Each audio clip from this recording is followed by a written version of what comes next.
Hello friends, I am Alka Sharma, Assistant Professor, Department of Physics from Podar International College, Jaipur. Today I am going to explain about laser, that means light amplification by the stimulated emission of radiation. So let's start.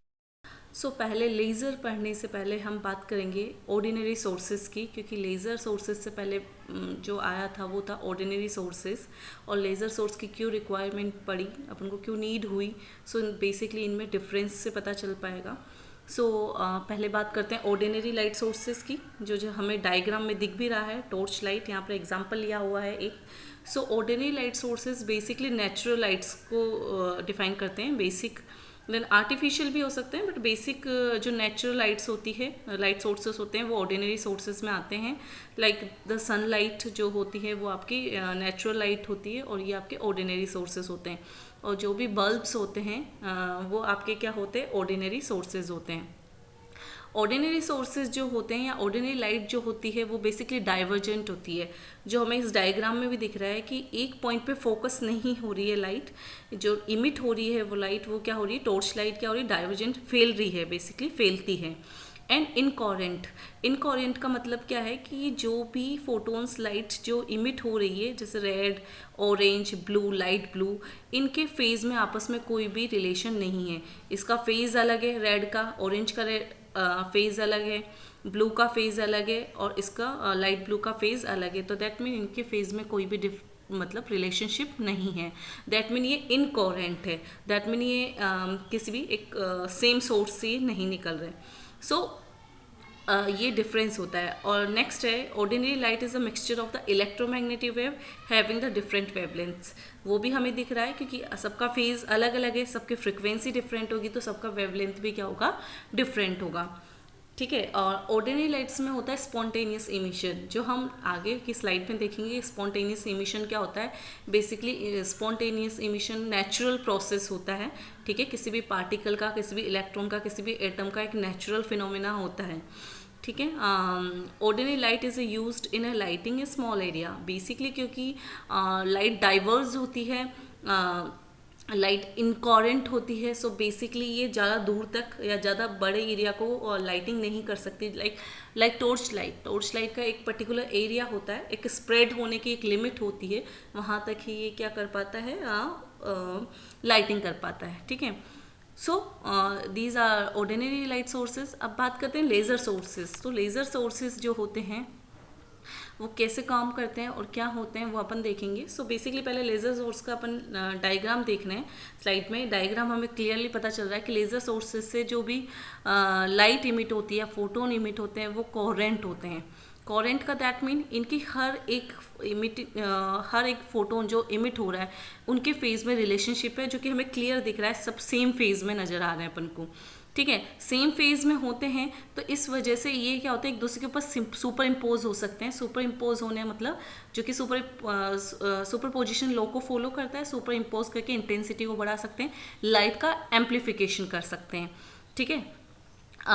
ये क्या होते हैं, laser light is stimulated emission. Laser light stimulated emission होता है। Stimulated emission के बारे में हम डिटेलिंग में नेक्स्ट स्लाइड में पढ़ेंगे। फिलहाल बात करते हैं laser light is a monochromatic. Monochromatic क्या होते हैं, वे जो लाइट्स क्या होती है, सेम फ्रिक्वेंसीज की होती है। ठीक है। ओके, इसमें सारी फ्रिक्वेंसी सेम होती है, तो वो एक नैरो रेंज की फॉर्म में काम कर सकती है। अलग अलग फ्रिक्वेंसीज की लाइट अगर एमिट हो तो स्प्रेड हो जाती है। ओके, बेसिकली सेम फ्रिक्वेंसी है, फेज सेम है, तो एक पॉइंट पे ये क्या हो सकती है, फोकस होती है। ठीक है, और फोकस होती है तो बहुत शार्पली क्या हो सकती है, फोकस होती है। तो laser light can be focus to a very sharp spot as a laser light in is highly directional. क्योंकि लेज़र लाइट क्या होती है, हाईली डायरेक्शनल होती है, क्योंकि मैंने बताया फेज़ इनका क्या होता है, फेज़ में रिलेशनशिप होता है। और फेज़ बेसिकली किस टर्म की वजह से बनता है, मैग्नीट्यूड एंड पर्टिकुलर डायरेक्शन के अंदर मैग्नीट्यूड बताते हैं, उसे अपन फेज़ बोलते हैं। ठीक है, या फेज़ की टर्म को रिप्रेजेंट कर रहा है। तो यहाँ डायरेक्शन भी है और यहाँ पर मैग्नीट्यूड भी होता है, तो ये हाईली डायरेक्शनल होते हैं। ये रैंडमली इमिट नहीं होते, इनकी एक पर्टिकुलर डायरेक्शन होती है। ठीक है। Laser light used in laser light के यूजेस अपन हमने रोज की लाइफ में भी देखते हैं, लाइक इधर आई सर्जरी होती है, टेटू रिमूवल होते हैं, मेटल कटिंग है, सीडी प्लेयर है, न्यूक्लियर फ्यूजन रिएक्टर्स हैं, लेज़र प्रिंटिंग है, ब्रॉडकास्ट रिडार्डर्स है, लेज़र कूलिंग है, होलोग्राफी, फाइबर ऑप्टिक्स कम्युनिकेशन, बहुत सारी चीज़ों में लेज़र का यूज़ होता है। दैट मीन लेज़र आज के टाइम पे वाइडली यूज़ किया जाने वाले सोर्सेज में से आता है। So it's very important. Okay, so अब बात करते हैं लेज़र सोर्सेज की, बात करेंगे यहाँ पर। ठीक है, तो सबसे पहले बात करते हैं लेज़र। तो लेज़र क्या है उसके बारे में देखेंगे। तो laser is a light amplification by the stimulated emission of radiation. ठीक है, so laser a device that stimulates atom और molecule to emit light at particular wavelength and amplify that light, typically producing a very narrow beam of radiation. That mean laser एक क्या होता है, atoms या molecules को emit करता है एक वेवलेंथ में, एक वेवलेंथ, पर्टिकुलर वेवलेंथ में, और लाइट को क्या करता है, एम्पलीफाई करता है। ठीक है, और एम्पलीफाई करने के बाद एक नैरो बीम के फॉर्म में क्या करता है, ये नैरो बीम के फॉर्म में इसको प्रोड्यूस करता है। सो लेज़र लाइट का बेसिकली क्या होता है, द वे लाइट और फोटोन्स, क्योंकि इसमें फोटोन्स भी यूज कर सकते हो। So photon interact with atom, play an important role in its operation. The photon interact in 3 ways with the atoms. जो भी आप फोटोन्स लेते हो, जो भी लाइट लेते हो आप, वो 3 टाइप्स हैं जिसके थ्रू एटम के से क्या कर सकते हैं, इंटरेक्ट कर सकते हैं और लेज़र बना सकते हैं। ठीक है, मतलब लेज़र के प्रोसेस में काम में लिए जा सकते हैं। First, absorption of the radiation of light, second spontaneous emission, और थर्ड स्टिमुलेटेड इमिशन। तो 1 बाय 1 हम इनके बारे में डिस्कशन करेंगे। First, absorption of radiation, so radiation of light. So बात करें, हमें डायग्राम से क्लियर पता चल रहा है, ये बिफोर आफ्टर की कंडीशन इसमें बताई गई है। इनिशियली यहाँ पर एक एटम लिया है ग्राउंड स्टेट में, या इलेक्ट्रॉन बोल सकते हो ग्राउंड स्टेट में। ग्राउंड स्टेट को E1 से डिफाइन किया गया है और अपर स्टेट को E2 से डिफाइन किया गया है। ठीक है, अगर अपन एक्सटर्नल बाहर से एक फोटोन इलेक्ट्रॉन को देते हैं, या सरफेस ग्राउंड स्टेट पे जो इलेक्ट्रॉन है उसको देते हैं, तो वो इलेक्ट्रॉन उस एनर्जी को ऑब्जॉर्व करके अपर स्टेज में चला जाता है, जो कि अपनी फाइनल स्टेज है। बट इस अब्जॉर्प्शन में सिर्फ एक कंडीशन होनी चाहिए कि जो एनर्जी फोटोन की है एग्जैक्टली मैच होनी चाहिए difference in the energy levels. जो ये 2 एनर्जी लेवल्स है, इनके बीच की एनर्जी के इक्वल क्या होनी चाहिए, फोटोन की एनर्जी होनी चाहिए। That mean H nu equals to del E होना चाहिए, तब जाके ही इलेक्ट्रॉन क्या होगा, ऊपर के स्टेट में जा पाएगा। ओके, सो ये ओनली 1 कंडीशन है अब्जॉर्प्शन के लिए, कि आप जो फोटोन इंसिडेंट कर रहे हो, ठीक है, या जो इलेक्ट्रॉन फोटोन ऑब्जॉर्व कर रहा है, उस फोटोन की एनर्जी इस बैंड गैप या इस एनर्जी लेवल के इक्वल होनी चाहिए। तो उस केस में आपका क्या होता है, अब्जॉर्प्शन हो जाता है। ठीक है, बात करते हैं अब नेक्स्ट पैटर्न की बात करते हैं, वो है spontaneous emission. Spontaneous emission basically क्या है, एक नेचुरल फिनोमिना है, नेचुरल प्रोसेस होता है। So the process by which excited electrons emit photons while falling to the ground level या lower energy level is called spontaneous emission. Basically diagram समझ में आ रहा है, ये अब्जॉर्प्शन के बाद वाला प्रोसेस है। ठीक है, सो बेसिकली इसमें इलेक्ट्रॉन क्या होता है, एक्साइटेड स्टेट में रहता है, उसके बाद ग्राउंड स्टेट में आता है। तो अपन ये सब लोग जानते हैं कि इलेक्ट्रॉन का नेचर क्या होता है, एक्साइटेड स्टेट में रहने का ज़्यादा लॉन्ग टर्म नहीं होता, वेरी शॉर्ट टर्म होता है। लाइक 10⁻⁸ सेकेंड तक ही इलेक्ट्रॉन अपर स्टेज में रह सकता है। आफ्टर 10⁻⁸ सेकेंड वो क्या होगा, आपके ग्राउंड स्टेट में, लोअर एनर्जी स्टेट के अंदर आ जाएगा। ठीक है, स्पॉन्टेनियसली, उसको किसी चीज़ की रिक्वायरमेंट नहीं होगी। तो ये टाइम पीरियड बहुत शॉर्ट टाइम पीरियड होता है, और इस टाइम पीरियड के बाद एक्साइटेड स्टेट से इलेक्ट्रॉन अपने आप कौन सी स्टेट में आ जाता है, ग्राउंड स्टेट में आ जाता है, which is a natural process. और ये आपका क्या होता है, स्पॉन्टेनियस इमिशन होता है। इस इमिशन में जितना एनर्जी इलेक्ट्रॉन ऑब्जॉर्व करने के एक्साइटेड स्टेट में जाने के टाइम पे ऑब्जॉर्व करता है, उतनी एनर्जी क्या करता है, इमिशन के टाइम पे क्या होता है, इमिट करता है। तो इसके अंदर इलेक्ट्रॉन एक्साइटेड स्टेट से 10⁻⁸ सेकेंड के बाद अपने आप H new photon energy release करके और ग्राउंड स्टेट के अंदर आ जाता है। अब बात है मोस्ट इंपॉर्टेंट स्टिमुलेटेड इमिशन, जो मैंने बात की थी कि स्टिमुलेटेड इमिशन लेज़र लाइट के लिए यूजफुल होता है, और स्पॉन्टेनियस इमिशन ऑर्डिनरी लाइट्स के लिए, ऑर्डिनरी लाइट सोर्सेज के लिए इंपॉर्टेंट होता है। सो स्टिमुलेटेड इमिशन की बात बोलते हैं, या फिर इसको इंड्यूस इमिशन भी बोला जाता है। इंड्यूस इसलिए क्योंकि ये एक आर्टिफिशियल प्रोसेस होता है। अब स्टिमुलेटेड भी बोल सकते हैं उसको, इंड्यूस भी बोल सकते हैं। The stimulated emission is not a natural process, जैसा मैंने बताया ये नेचुरल नहीं होता, इट्स ए आर्टिफिशियल प्रोसेस होता है, ठीक है। In stimulated emission the electron in the excited state need not wait for natural spontaneous emission to occur. An alternative method is used to stimulate excited electron to emit photon and fall back to the ground state. In stimulated emission process, each incident photon generate 2 photons. Okay, इस process के लिए basically सबसे पहले तो ये artificial process है। Second, इसमें electron को नेचुरली इमिशन या स्पॉन्टेनियस इमिशन की नीड नहीं होती है, ये अपने आप इमिट होते हैं। इनका एक मेथड होता है, अल्टरनेटिव मेथड होता है जो हम आगे पढ़ेंगे। इस मेथड से ये क्या करते हैं, अपने आप ग्राउंड स्टेट में आते हैं, ठीक है। बट ये जब ग्राउंड स्टेट में आते हैं तो ये जब ऑब्जर्व तो 1 फोटोन करते हैं बट इमिट 2 फोटोन करते हैं, ठीक है, जिससे ये बीम अपन बना पाते हैं। जैसे इस डायग्राम में दिख रहा है, फर्स्ट डायग्राम अब्जॉर्प्शन का डायग्राम है। मैंने बताया था energy level E1 E2 del E का किसके इक्वल जरूरी है, एच न्यू के इक्वल होना जरूरी है, जो कि हमें टर्म में समझ में आ रहा है। तो इसके अंदर ग्राउंड स्टेट से अपर स्टेट में इलेक्ट्रॉन जाता है, दैट मीन ऑब्जर्व हुआ है ओनली। सेकेंड, स्पॉन्टेनियस इमिशन का केस देख लीजिए।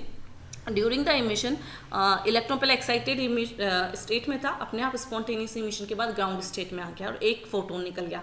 बट इन थर्ड केस, ठीक है, इस केस के अंदर क्या होता है, ये बात करते हैं स्पॉन्टेनियस इमिशन की, कि जब इलेक्ट्रॉन ग्राउंड स्टेट में कंप्लीटली आ जाता है तो 2 फोटोन निकलते हैं, ठीक है। और 2 फोटोन आपस में क्या होते हैं, सेम फेज के होते हैं, डायरेक्शनल होते हैं, ठीक है।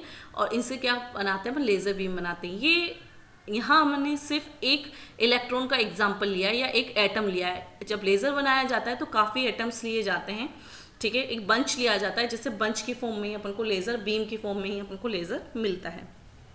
सो अभी अपन बात कर रहे थे एक ऑल्टरनेटिव मेथड यूज़ किया जाता है। अब वो ऑल्टरनेटिव मेथड क्या है, जिससे 1 फोटोन की जगह 2 या 3 फोटोन या मोर देन 2, 3, 4 फोटोन्स इससे इमिट होते हैं और लेज़र बीम बनता है, उसके बारे में अपन। So the photon emits in stimulated emission process will travel in same direction, ठीक है। ये हाईली डायरेक्शनल होते हैं, ठीक है, और कोरेंट होते हैं, ठीक है। अब बात करें, क्योंकि ये इमिशन तो किसी और प्रोसेस के थ्रू भी किया जा सकता है, क्योंकि इमिशन करने के बहुत सारे तरीके हैं स्पेक्ट्रोस्कोपी में के अंदर। बट स्टिमुलेटेड इमिशन में सिर्फ ये डिफरेंस होता है कि stimulated emission is the only method knowns to produce coherent light. सिर्फ एक ऐसा यही प्रोसेस है जिसमें जो भी फोटोन इमिट होते हैं वो सेम फ्रीक्वेंसी के होते हैं। इस वजह से बीम जो बनती है, beam of photons with the same frequency की बनती है इसके अंदर, ठीक है। इसलिए स्टिमुलेटेड इमिशन लेज़र के अंदर यूज़ किया जाता है। सिर्फ किसका डिफरेंस है, कोरेंट लाइट का डिफरेंस है। बाकी बहुत सारे तरीके हैं जो इस लाइट को प्रोड्यूस करने के काम में आते हैं, बट स्टिमुलेटेड इमिशन का यही डिफरेंस है कि इसमें कोहेरेंट लाइट यूज़ की जाती है। ओके, सो और सेम डायरेक्शन में जाते हैं, रैंडम नहीं होते, जिगजैग फॉर्म नहीं जाते, सिर्फ सेम डायरेक्शन में ये क्या होते हैं, इमिट होते हैं। अब बात करें ऑल्टरनेटिव मेथड दैट मीन इसके अंदर यूज़ करते हैं, which is very important, population inversion. Population inversion जो होता है कब ओकर होता है, occur when more electrons in a particular situation are in higher energy state than in a lower energy state, ठीक है। दैट मीन पॉपुलेशन इन्वर्जन तब ओकर किया जाता है जब आपकी एक्साइटेड स्टेट या हायर एनर्जी जो स्टेट है उसमें इलेक्ट्रॉन, नंबर ऑफ इलेक्ट्रॉन ज़्यादा हो compare to lower energy state, ठीक है। Population inversion can be thought of an inversion from the standard since electron are typically located in a lower energy state। ये तब population inversion तब occur किया जा सकता है या इन्वर्जन तब देखा जाता है जब आपके इलेक्ट्रॉन्स लोअर से अपर स्टैंडर्ड फॉर्म के अंदर आते हैं। Population inversion involve more electron in high energy state than a lower energy state. अपन ने देखा है, ये मैंने बताया हुआ है आपको कि लोअर के अंदर, लोअर एनर्जी के अंदर कम इलेक्ट्रॉन होते हैं, हायर एनर्जी के अंदर ज़्यादा इलेक्ट्रॉन होते हैं। The true power of population inversion come from the fact that input of single photon can lead to an important end result, that is all of the higher energy electron will drop to a lower energy state। That mean इसके अंदर जो मैंने अभी case पहले बताया था कि एक फोटोन अपन इंसिडेंट करते हैं और जब इमिट होते हैं तब 2 3 जितने भी फोटोन, मतलब अपन जितने भी इलेक्ट्रॉन लेते हैं उसके अकॉर्डिंग आपके फोटोन्स क्या होते हैं, एक फोटोन की जगह 2 फोटोन इमिट होते हैं, तो इससे बीम बनता है। इसमें यही प्रोसेस होता है, ठीक है, कि इनपुट जो सिग्नल्स होते हैं वो एंड तक रिजल्ट यूज़ होता है। जो जो आप इनपुट सिग्नल दोगे उसी पर आपका एंड रिजल्ट डिपेंड करता है। अब ये पॉपुलेशन इन्वर्जन को मैंने थ्योरेटिकल देख लिया है, बट अब बाइक तो डायग्राम देखते हैं, उससे समझते हैं कि डायग्राम के थ्रू ये चीज़ किस तरीके से होती है। यहाँ एक डायग्राम है, कंपेरिजन है नॉर्मल डिस्ट्रीब्यूशन और पॉपुलेशन इन्वर्जन का। नॉर्मल डिस्ट्रीब्यूशन कैसा होता है, स्टार्टिंग में ग्राउंड स्टेट पे ज़्यादा इलेक्ट्रॉन्स होंगे, एनर्जी देंगे, ऊपर जाएंगे, फिर एनर्जी देंगे और एक्साइटेड स्टेट में जाएंगे, तो ये नॉर्मल डिस्ट्रीब्यूशन है फर्स्ट डायग्राम में।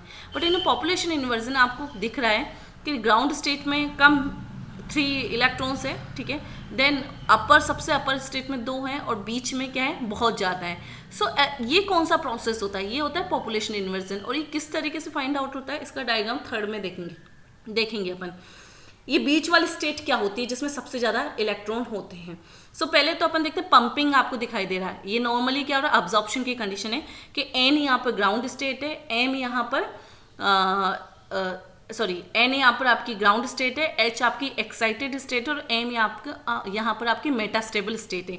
अब ये तीनों अलग अलग होती है। ग्राउंड स्टेट अपन सब जानते हैं लोअर एनर्जी स्टेट होती है, एच यहाँ पर हाई एनर्जी स्टेट है। तो मेटास्टेबल स्टेट क्या होती है, पॉपुलेशन इन्वर्जन के अंदर मेटास्टेबल स्टेट ये होती है, एक टेम्परेरी स्टेट बोलते हैं, ठीक है। इसे आर्टिफिशियली तरीके से बनाया जाता है। और ये क्यों होती है, ये इलेक्ट्रॉन की जो टाइम पीरियड है एक्साइटेड स्टेट में, जो क्या होता है 10⁻⁻8 सेकेंड, उसको बढ़ाने के लिए, उसको इंक्रीज करने के काम में आती है, ठीक है, metastable state.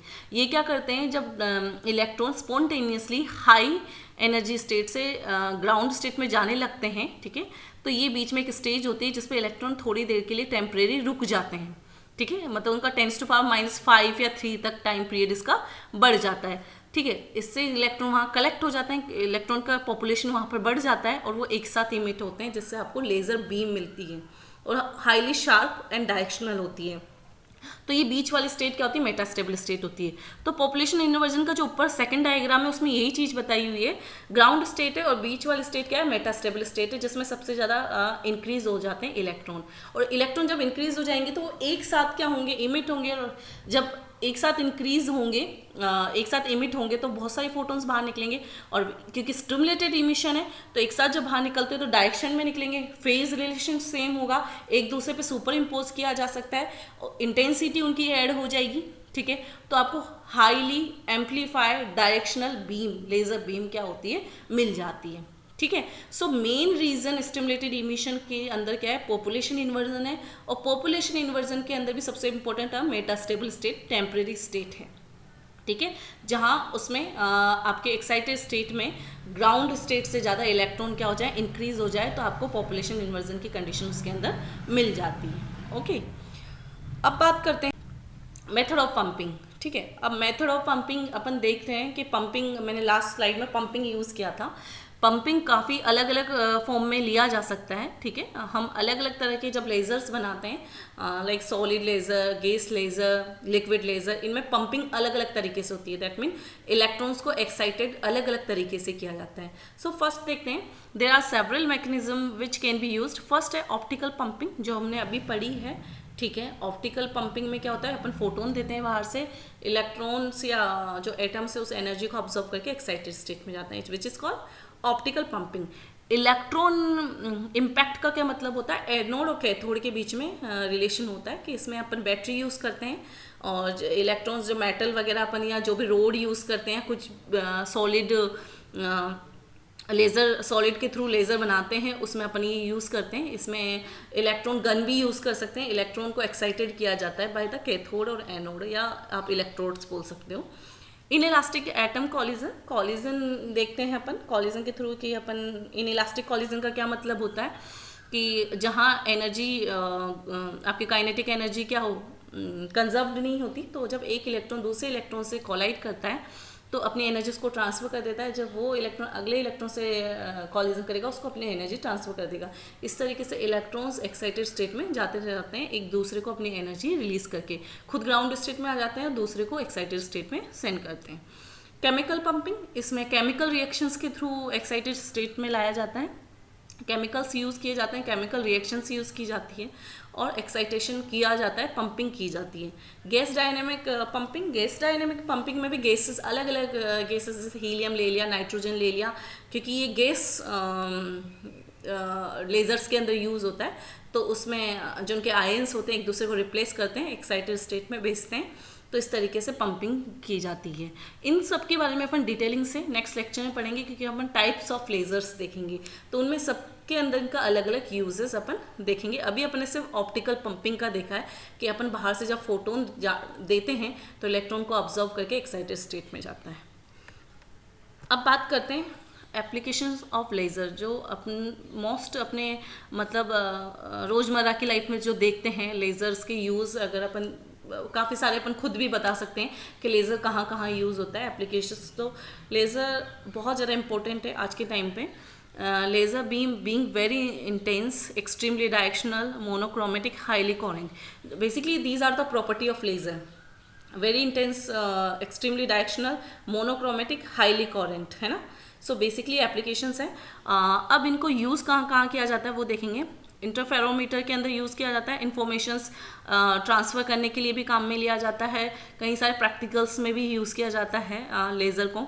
Laser light use in the medical surgery which is very common, अपन जानते हैं आई सर्जरी, आजकल CO2 लेज़र यूज़ किया जाता है सर्जरीज़ के अंदर, ठीक है, क्योंकि वो बॉडी के अदर पार्ट को क्या है नुकसान नहीं पहुँचाता, जिस पॉइंट पर सर्जरी करनी उसी पॉइंट पर इंसिडेंट होता है। सो आज के टाइम पे लेटेस्ट लेज़र यूज़ किया जाता है, जो अपन डिटेल में टाइप्स ऑफ लेज़र के अंदर पढ़ेंगे। कम्युनिकेशन के अंदर यूज़ किया जाता है, ओके। इंडस्ट्री में मेटल कटिंग के अंदर, मेटल कटिंग हो गया, बाइंडिंग हो गया, इन सब के अंदर क्या यूज़ किया जाता है, लेज़र यूज़ किया जाता है। डिफेंस में बेसिकली वेपन्स में यूज़ किया जाता है, जो अपनी गन्स होती है वेपन्स में, उसमें जो टारगेट किया जाता है उसमें पहले लेज़र लाइट के थ्रू फोकस किया जाता है टारगेट को, फिर उस पर आगे उसका प्रोसेस होता है। सो बेसिकली लेज़र डिफेंस में यूज़ होता है। कंप्यूटर गैजेट्स में प्रिंटर हो गया, स्कैनिंग मशीन हो गई, काफ़ी सारी चीज़ें होती है जिसमें लेज़र यूज़ होता है। एंटरटेनमेंट्स में यूज़ होता है, ठीक है, मूवी थिएटर्स में लेज़र का ही फोकस किया जाता है, सो वहाँ पर भी लेज़र यूज़ होता है। सेंसर्स में यूज़ होता है, डिटेक्टर्स में भी यूज़ होता है। बेसिकली जितने भी सेंसर्स होते हैं टच वाले, जितने भी सेंसर होते हैं थंब के लिए, हैंड के लिए, आइज़ के लिए, सबके लिए लेज़र यूज़ होता है। Holography which is very important. Holography basically जितने भी होलोग्राम्स होते हैं, कोई भी प्रोडक्ट का अपना एक होलोग्राम होता है या बारकोड होता है, उनको पढ़ने के लिए भी हमेशा लेज़र्स का ही यूज़ किया जाता है। सो जैसा कि अपन मॉल्स वगैरह के अंदर देखते हैं, जब अपन कुछ भी शॉपिंग करते हैं तो उसके साथ टैग होता है, उसके साथ बारकोड होता है, तो उसे लेज़र से स्कैन करके उसका प्राइस, सब कुछ ब्रांड वगैरह अपने को पता चल जाता है, तो वो बेसिकली लेज़र का रोल होता है, ओके। और होलोग्राफी किस तरीके से की जाती है वो अपन नेक्स्ट लेक्चर में देखेंगे, ठीक है। सो ये these are the application of lasers, okay. So आज जो अपन ने लेक्चर में डिस्कस किया वो लेज़र के बारे में था, अब्जॉर्प्शन, स्पॉन्टेनियस इमिशन और stimulated emission, population inversion, metastable state and pumping, ways of pumping and application of laser, okay. Thank you.